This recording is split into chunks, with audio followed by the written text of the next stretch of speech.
tenemos este problemón, ¿no? ¿Cómo lo abordás eso? ¿Cómo lo abordan? A la luz del presente también, porque está, digo...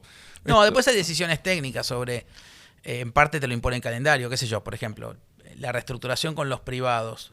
Primero, antes que eso, veníamos de una administración que había defaulteado su propia deuda emitido por ellos mismos en pesos. En pesos, una cosa que no existe, que no sucede.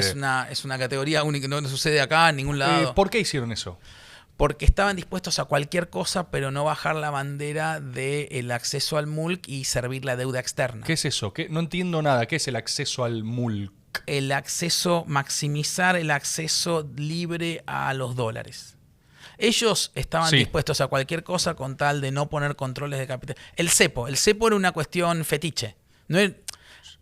Había dejado de ser un tema de política económica. El cepo era fetiche. Es como... Creo que parte de lo que hicieron, y me parece Guarda el micrófono, de lo más complicado para el futuro, es agarraron las herramientas, que son herramientas y vos las podés usar para distintas cosas, y les pusieron simbología. Una carga cultural a la herramienta. Es onda, cepo es malo porque es malo intrínsecamente. Y porque es malo cuca caca, etcétera. O los futuros del dólar, que en realidad se liquidan en pesos. El mercado, que el central juegue en las posiciones de futuros. Que es tirarse un tiro en el pie porque te ahorrás, o sea, te quitas un instrumento de la mesa. Te vas quitando instrumentos porque les asignás como si fuesen totémicos. Este tótem malo, los totemizás. Claro. Totemizás para el mal, estos son los dioses del mal y estos son los tótems del bien, qué sé yo. Y nada, hicieron eso. Entonces no se tocaba cepo, no tenías ningún tipo de control de capitales, ¿está bien dicho? Sí, control de capitales, y llegaste a este delirio. ¿Y en qué te influía?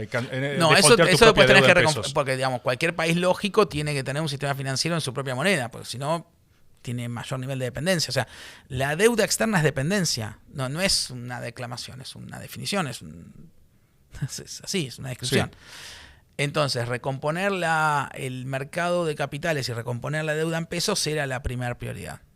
Y después lo que vas viendo es, en moneda extranjera, cómo viene el calendario de pagos, cuándo tengo que volverle al fondo, cuándo no, y vas haciendo la estrategia de acuerdo al calendario y después de acuerdo también a ciertas prioridades. Nosotros preferíamos no discutir al mismo tiempo con los acreedores privados y con el fondo. ¿Por qué? Porque vos con el fondo discutís condicionamiento de políticas o el tipo de políticas y también discutís deuda. ¿Cuán insustentable es tu deuda? Entonces, lo primero que querés discutir es tu base de deuda, no cuánto van a hacer lobby los acreedores extranjeros para forzar tal o cual política, ¿entendés? Sí, perfecto. Entonces, pero más allá de eso, el calendario lo marcaba. Porque vos te estabas por quedar sin posibilidad de pagar la deuda en abril, mayo. Y entonces tenías que reestructurar esa deuda primero porque el primer vencimiento de capital del fondo lo tenías en septiembre de 2020. Estamos hablando de septiembre de 2021. Estamos hablando de enero, febrero, marzo de 2020. Ahí te pregunto, y ya, para entrarle de lleno a este capítulo, el acuerdo con el Fondo Monetario Internacional, tan partido en opiniones de presente, ¿es un buen acuerdo? Sí, es un buen acuerdo. ¿Es buenísimo? Nunca puede ser buenísimo un acuerdo con el Fondo Monetario Internacional. ¿Por qué? ¿Viste esos profesores que te decían el director es 10, el jefe del departamento es 9, yo soy 8? Sí. Oscar Vadillo, profesor mío de biología, le mando un saludo donde sea que esté, era el que repetía esa frase todo el tiempo. Algunos sumaban al Diego. El Diego estaba en la categoría y a partir de ahí yo te doy 7. Bueno, no sé quién inventó. Debe haber un profesor que lo inventó y uno dijeron, wow, boludo, esto es excelente. Es excelente. Sí. Es un poco así. O sea, la categoría muy buen acuerdo con el fondo no existe porque no existe un muy buen acuerdo con el fondo. Porque ningún acuerdo con el fondo puede pasar de bueno. Porque es un acuerdo con el fondo. Pero su lectura es, ¿esto es lo mejor que se puede conseguir? Sí. ¿Es lo mejor que claramente. ¿Sí? Sí. ¿Y por qué hay tan...? ¿Por qué? A ver, te tiro una que dicen ahora también, que la he escuchado y que no tengo la menor idea qué grado de verosimilitud tiene. Que por los niveles de inflación que ya estamos teniendo y los problemas sobrevivientes inmediatamente después del acuerdo, el acuerdo en sí mismo ya es inaplicable. Como que ya eso mismo que se consiguió va a haber que renegociar. Ya está caduco. Ahora. ¿Qué pensás de eso? No, para empezar es no entender cuál es la diferencia entre las metas y los compromisos. Perfecto. ¿Cuál es la diferencia? Una cosa son las metas indicativas que tiene el fondo sobre la inflación debería ir por acá, el crecimiento debería ir por acá, y otra cosa son los compromisos de política que vos asumís. Bien. Por ejemplo, el sendero fiscal es este, el sendero de acumulación de reservas es este. Bien. Entonces, estás hablando de cosas distintas. Estás hablando de una meta indicativa contra un compromiso. Después, obviamente el impacto de la guerra en Ucrania te va a generar un problema serio y va a generar una inflación global a niveles que no viste en los últimos 40, 50, 60, 70 años dependiendo del país. Y la vas a tener acá también. Eso es una meta indicativa. Va a haber que ir recalibrando y reanalizando cómo pega eso en el programa. Eso no significa que el programa queda caduco. El programa es algo vivo, en el sentido de se va adaptando también a las circunstancias. ¿Qué nos adaptan? Los compromisos de políticas. En los compromisos de políticas estás bien. Después sí, obviamente, por ahí la inflación termina siendo distinta de la meta indicativa. Por ahí el crecimiento también, quizás no. ¿Entendés? Okay. O sea, no significa que vos tengas que hacer ese antecedente con ese consecuente. No implica una cosa a la otra. Todos los programas del fondo se van adaptando, los buenos y los normales, o sea, los malos. Y esta conversación, esto mismo, ¿no existe al interior del Frente de Todos? O sea, vos planteás esto, o agarrás y decís, miren, no es que ni el acuerdo se cayó. No, pero además no tiene una consecuencia de, y entonces, ¿qué política diferencial haces? Digamos, si igual vas a trabajar sobre temas de inflación, como hablaba Martín ayer, si igual vas a trabajar este tema de la inflación global con las herramientas que tenés. Si igual tiene sentido tener toda esta discusión. No, el fondo es algo que va acompañando, no es una cosa que sea necesariamente omnipresente. Vas a ir siguiéndolo, vas a ir cumpliendo los compromisos que tenés y también tenés un país que gobernar. Y tenés una fábrica donde ir y tenés que agregarle valor a la Argentina y tenés que aumentar la inversión en infraestructura y tenés que mejorar el output, la producción de vaca muerta, como venís mejorando el 11, el 13, el 15% dependiendo del producto. Tenés que mantener el 10% y apuntalar más el crecimiento. Tenés que seguir subiendo la inversión. El año pasado la inversión subió un 30%. Digamos, todas esas cosas que tenés que hacer independientemente del acuerdo o no con el fondo. No, esta cosa en donde lo único que existe es el acuerdo con el fondo, no. Había un señalamiento de que los compromisos de déficit eran inalcanzables, ¿no? Como que era un compromiso de déficit muy bajo teniendo en cuenta lo reventada que está la economía argentina, por ejemplo. No, los compromisos no parecen ser así. Okay. El año pasado también se marcó esto, digamos, habíamos llegado a un déficit del 3%, a partir de haber crecido mucho más de lo que pensábamos crecer. El presupuestado era 4,5%. Digamos, no, de ninguna manera es algo que impida seguir expandiendo el gasto en términos reales. Es un poco lo que dijo Martín todo el tiempo, no es un programa de ajuste en ese sentido. Y ahí, por ejemplo, me acuerdo hasta la escena. Estaba... porque se me vino a la cabeza una nota de algo que se los acusa, como equipo, digo, que creo que era una nota de Pagni, tremendamente descriptiva en términos visuales, que hasta me dio risa, o sea, por la imagen. A vos te describe comiendo una hamburguesa, creo, era una cosa hasta... No como hamburguesas. ¿No comes hamburguesas? No. ¿Pagni miente? Yo como muy pocas hamburguesas, no recuerdo cuál fue la última vez que comí una hamburguesa. Es muy raro que yo coma. Es muy raro que coma hamburguesas, es muy raro que coma milanesas. Perfecto. Te digo para las próximas veces que leas. Y por ejemplo, no va a ocurrir nunca que me veas comiendo salame. O sea que si alguien dice que como salame y queso, tampoco. De salame. No, sí. Tampoco va a ocurrir. Recuerdo esta nota, estábamos en el norte, estábamos resistiendo en esas rutas de Iruya, donde casi la quedamos, un garrón, y yo estaba leyendo esa nota de La Nación, tratando de descubrir lo que pasaba, y me encuentro con esta nota súper virulenta, ¿no? Era como un tono en donde se los acusaba de algo que se dice mucho también, ¿no? Impericia política. Como que hay como un gran criterio técnico para abordar el problema y faltó muñeca intraministerial o intra Frente de Todos para cerrar a los actores en ese proceso. ¿Qué pensás de eso? Mira, bueno, obviamente el diálogo lo tiene Martín más con los conductores del espacio. Sé que el diálogo lo tiene, la explicación se da y la descripción de cómo los procesos también se explican. Lo que ocurre a veces es Es un universo muy difícil. Antes hablábamos de cuán difícil de mezclar eran Credit Suisse con la AFA. Sí. Esto es más difícil de mezclar. A nivel frente de todos me hablas ya, ¿no? A nivel de Argentina en general y a nivel frente de todos en particular. A nivel peronismo. A nivel peronismo. Porque el peronismo es muy antitético a todo esto. A todo este universo.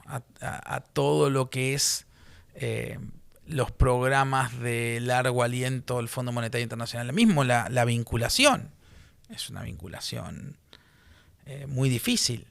Son universos difíciles de explicar mutuamente y de transitar.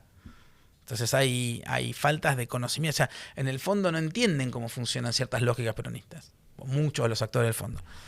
¿Qué te dicen? ¿Te dicen tipo que no, depende. El equipo hemos tenido una muy buena relación y una construcción interesante con el equipo que lleva adelante Argentina, ¿no?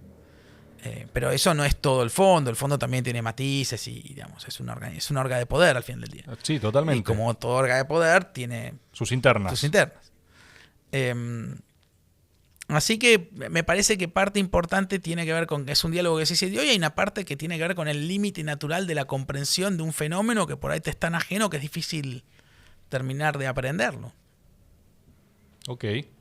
O sea, como que... Son universos muy ajenos. Entonces es difícil llegar a un aprendimiento total.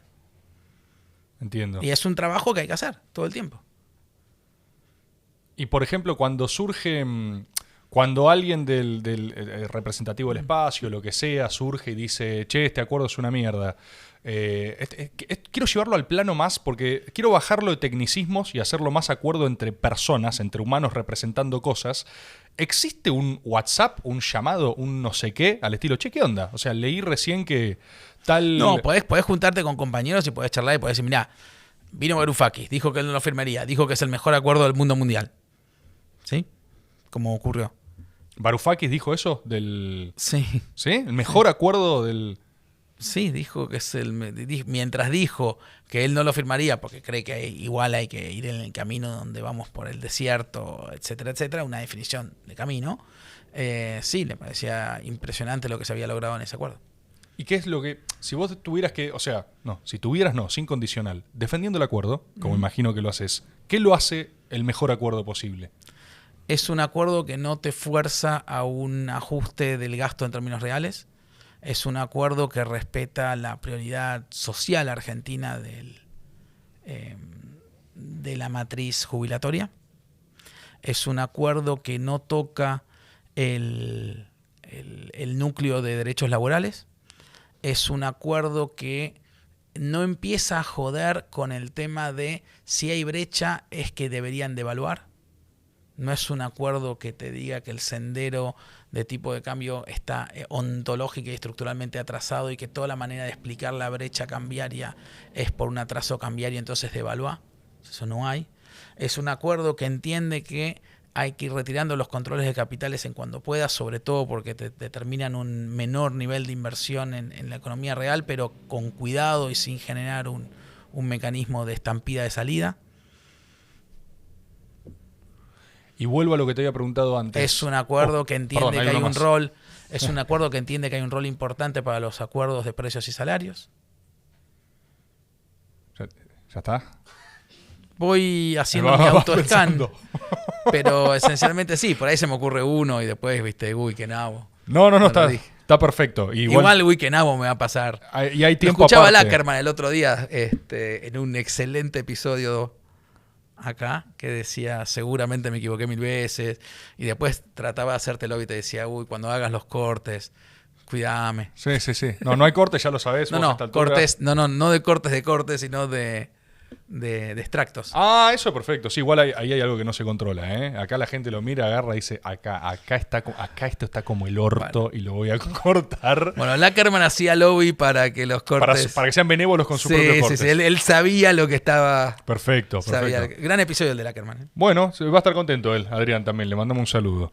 Yo te quería preguntar algo bien humano, bien, porque uno tiene idealizado, o sea, negociar con el fondo, negociar con los privados, ¿viste? Uh-huh. Y claro, vos lo hiciste físicamente. Entonces yo quiero entender, si sale Lozano y dice, el acuerdo es una poronga, alguien del fondo te llama y te dice, ¿qué onda, Lozano? ¿Hay peligro? No funciona así. ¿Cómo funciona? ¿Alguien te sugiere? ¿Alguien te llega? ¿Funciona más con indirectas el fondo? Sí, funciona más con indirectas. ¿Son indirectas? Sí. ¿En serio es todo indirectas? ¿Es insoportable? Depende. O sea, no puede haber una charla al estilo, che, ¿qué onda esto? ¿Nadie negocia así? Depende del nivel de confianza. Ok. O sea, depende mucho del nivel de confianza.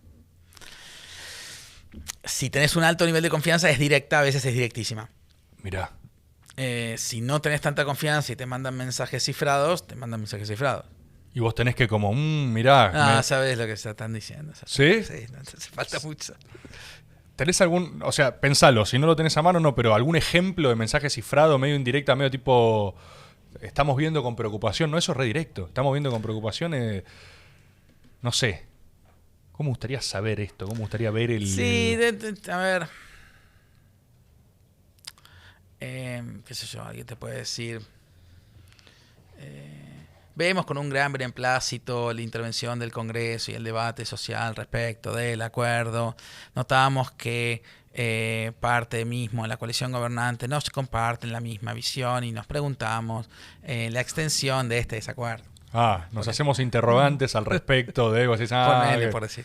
Perfecto, ok. ¿Y cuál es más difícil? ¿Cuál es más picante? ¿Los privados? O sea, de las últimas, ¿cuál fue la más jodida? ¿FMI o privados? Son dos deportes distintos. ¿Dos deportes distintos? Son dos partidos de fútbol, son dos deportes distintos. Mirá, vamos primero por los privados. ¿Qué deporte es?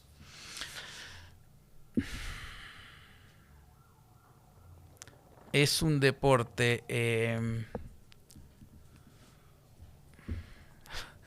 no te lo voy a traducir en deporte porque no tengo ganas de...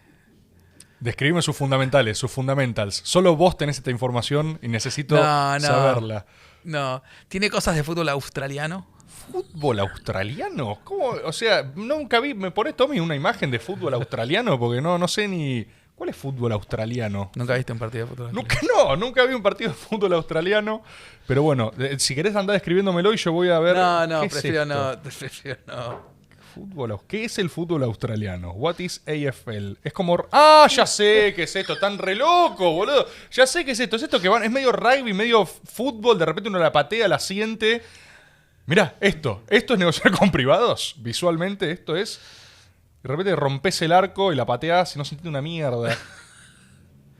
Y después las pateas para adelante y se pegan un poco. Pero bueno.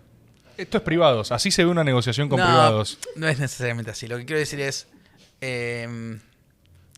hay intereses, hay distintos actores jugando distinto, hay mucho juego de influencia, hay mucho juego de quiénes de los privados tienen influencia sobre quiénes, cómo es la cartera de intereses, qué otros elementos están en juego, a cuánto lo compraron, cuándo lo compraron, cómo está evaluado en sus libros. ¿Qué otras partes de la organización general a la que pertenecen tiene posicionamiento? ¿Tienen lo que se llama credit default swap, o sea, seguros contra default que les convenga o no?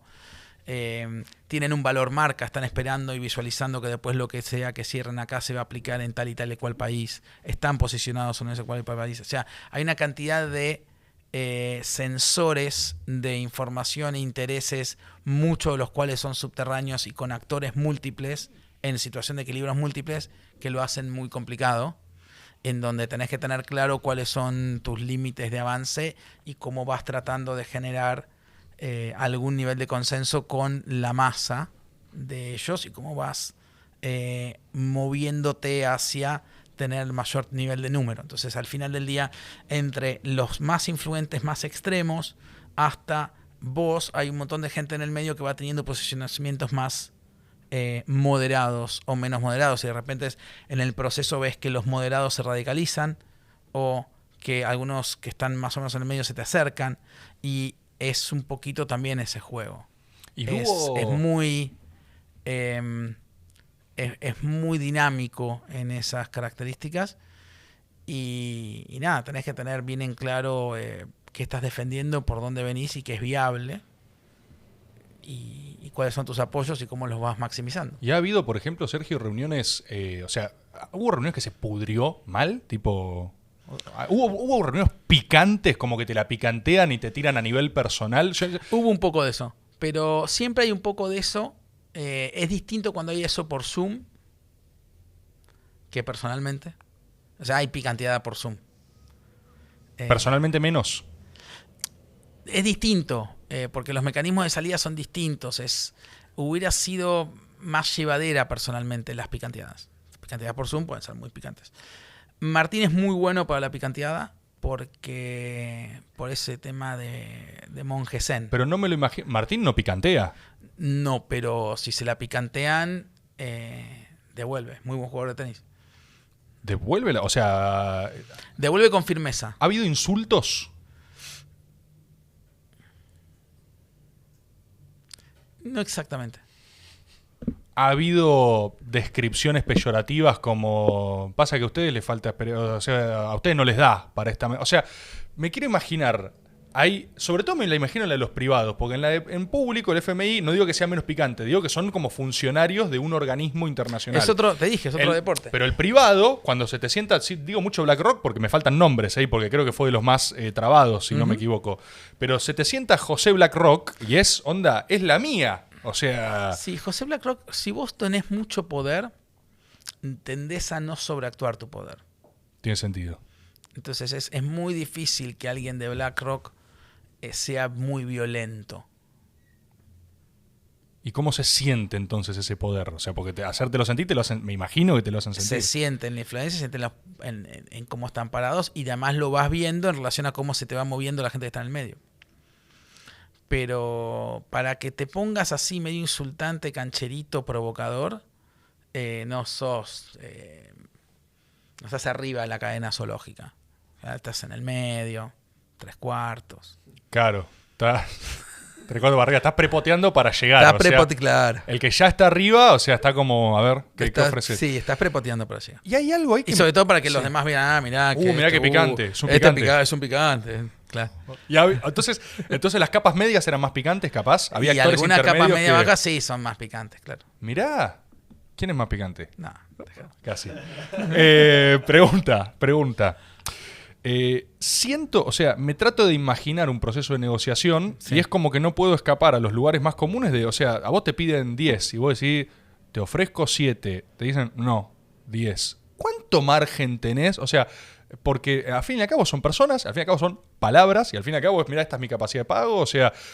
Sí. No hay mucho. Y sin embargo son procesos complejísimos, largos. Claro, porque después está la parte técnica, la parte del diseño. No uses tal cláusula de los bonos. Es una agresión para mí si usas tal cláusula de los bonos. O la familia de los bonos, de los exchange bond holders, tienen que tener más valuación respecto a los otros bonos, porque X, Y, Z de las cláusulas o el valor intrínseco de la liquidez del instrumento o el diseño no me gusta porque no me sirve para mi balance sheet, correlo. Tenés excusas para moldear ese no me sirve, pero en última instancia quiero esto, tengo para ofrecer tanto y ir arrimando ese margen, digamos. Sí, y al final del día lo abrís, lo más o menos cerrás. Y ahí tenés dos estrategias, que es que lo vas cerrando con la mayor cantidad de gente hasta que un punto, al final del día, es una oferta pública. Es un título de valor que se ofrece en el mercado y es una oferta pública y vos tenés una operación de oferta de canje, venís con los bonos, andás a ver si los compraste, los tenías, se lo compraste vos, tú lo alquilaste, te llevaste los nuevos bonos, fin. O sea, hay un punto en donde la negociación... termina en una transacción de mercado de capitales más o menos parecida a las transacciones clásicas, en donde querés comprar, no querés comprar, en el sentido de comprar con tu bono viejo, hacer el canje. Y al final es eso. Entonces, también hay un punto en donde vos tenés que entender que, mira, flaco, lo que sea esta negociación, vos serás un tipo importante o todos ustedes y su comité serán importantes, la masa de acreedores es más, yo voy a poner esto es lo que va a haber, los que quieren se lo llevan, los que no, buenas noches los pastores. Hay un punto final en donde vas a hacer eso, o tenés que pensar que existe esa posibilidad. No puedes cerrar con todos previamente, porque si no, hay un punto en donde empezás a hacer la máquina de ir cediendo. Claro, vos tenés que establecer ese punto final. Vos tenés que establecer creíblemente un punto final en donde... ¿Y se pone más picante antes de cerrar? O sea, los últimos minutos... No, bueno, después... depende. Hay momentos donde se pone picante casi humanamente. Te acercas humanamente. Y hay puntos donde sí, depende cuán cerca al final. Cuando ya tomaron la decisión de que van a cerrar, porque primero es la lucha y después es la decisión de más o menos vamos a cerrar y ahí vas limando los costaditos. Pero en la lucha es la credibilidad tuya respecto de que estás dispuesto a cambio de no pasar determinado punto. ¿Y por qué? ¿Y hasta dónde vas a ir? Bueno, y ahí es digamos, political economy, como lo llaman, es economía política. Una muy boba de negociación ya en situaciones más soft es la madrugada, viste que sacó una foto de cuando sí. estábamos en la madrugada esa. Había un... Digo, Martín tomando agua, pasado de agua. Digo, no, dame más agua hoy. Pasado de agua. No, pasado de agua a las 3 de la mañana. Una discusión que tuvimos fue, había un vencimiento importante de uno de los diseños de los bonos nuevos que iba a caer el 2 de enero, ponele. Ok. Y entonces, quizás por mi experiencia, por haber sido secretario de Finanzas, salí a decir no hagan esto porque le cagan la vida a todo el personal de la Secretaría de Finanzas, sea quien sea. Nadie puede trabajar bien para hacer un pago de estos y operativizarlo un 2 de enero. Córranle una semana, es Argentina, enero, córranle una semana. Y entonces estuve peleando Mirá. para ganar esos 7 días. Entonces las últimas 3, 4, 5 horas peleamos fuerte. ¿Por eso? Por 7 días, sí. Mirá. Claro. Y por ejemplo, cuando vos me hablabas de la diferencia deportiva, si tenemos que ir a plano FMI, ¿ahí en qué deporte es? Es otra cosa. Es otro deporte. No, cometí el error de decirte fútbol australiano, esto es otra cosa. No sé, no le voy a poner deporte. Claro, tiene otras implicancias, otra cosa. Pero me lo imagino más, por lo que has descrito, ya de por sí me da una foto más sinuosa. O sea, menos... No. ¿No? Es...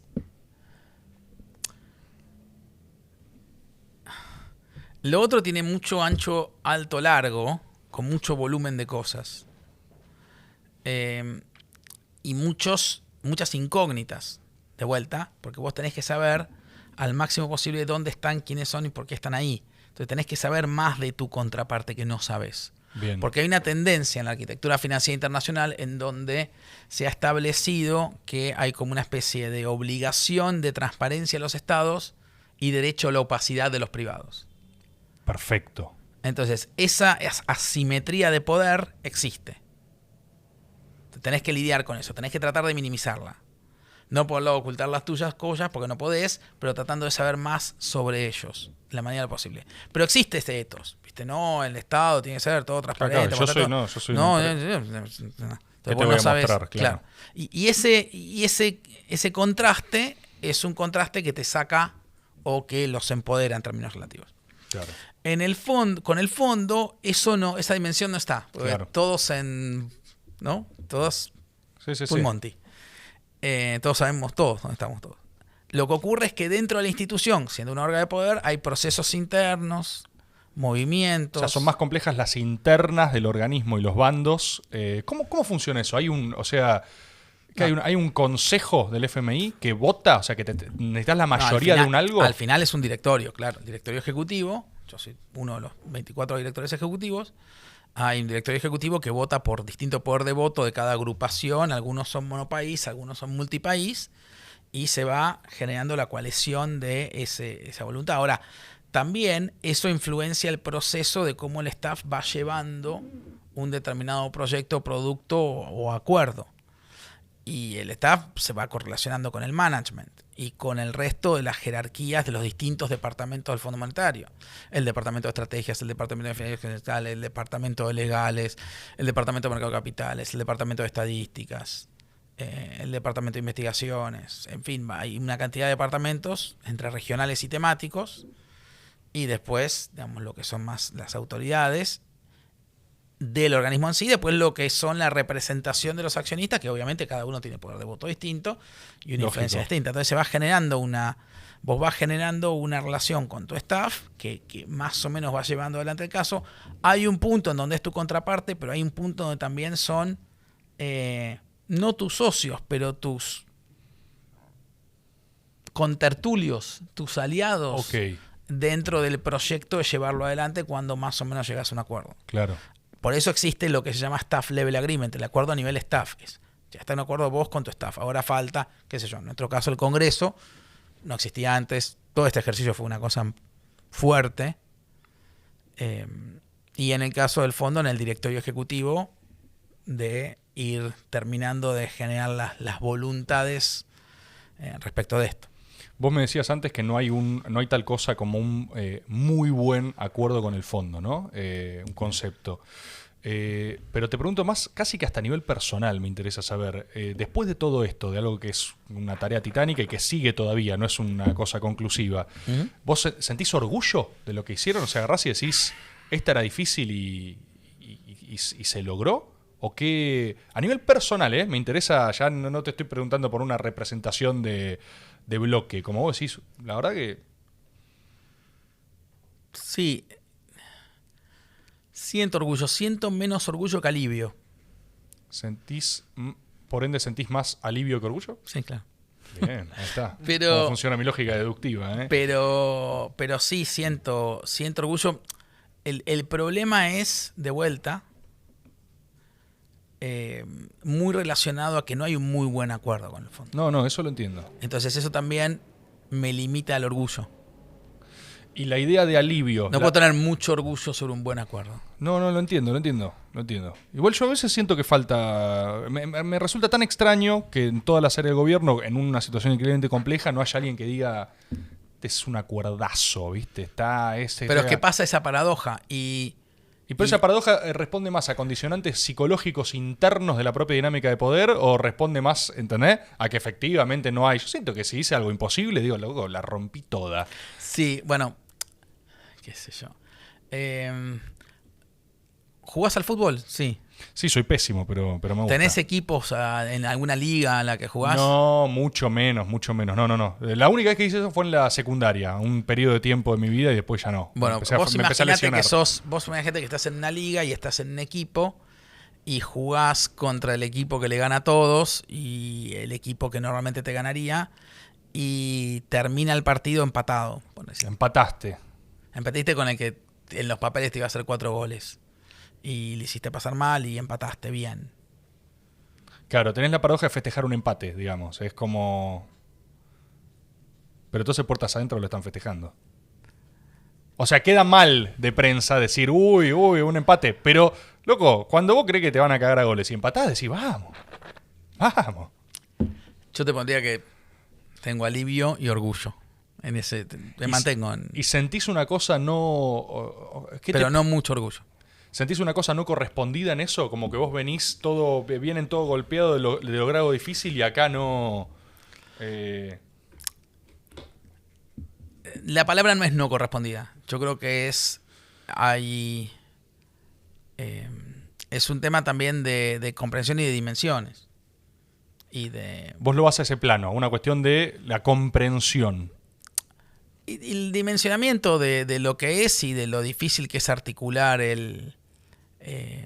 nuestra estructura ontológica, axiológica y nuestras prioridades con un proceso como es estar dentro del fondo. Vos me preguntabas hace un rato por qué era un buen acuerdo y me di cuenta que cuando yo te lo iba narrando me iba generando más entusiasmo que si vos me preguntás ahora de vuelta. ¿entendés? De vuelta, claro.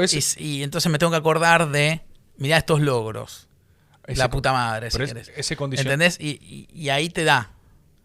Pero por ahí es psicológico, por ahí es un tema de... No, a los condicionantes internos, a lo que está respondiendo... Para mí, esto es opinión mía. Esto no debió haber ocurrido. Este préstamo son 4 veces y media el préstamo del megacanje del 2001. 4 veces y media. No se consiguió nada útil, digamos. Generó un nivel de endeudamiento brutal. O sea... Esto no debió haber ocurrido.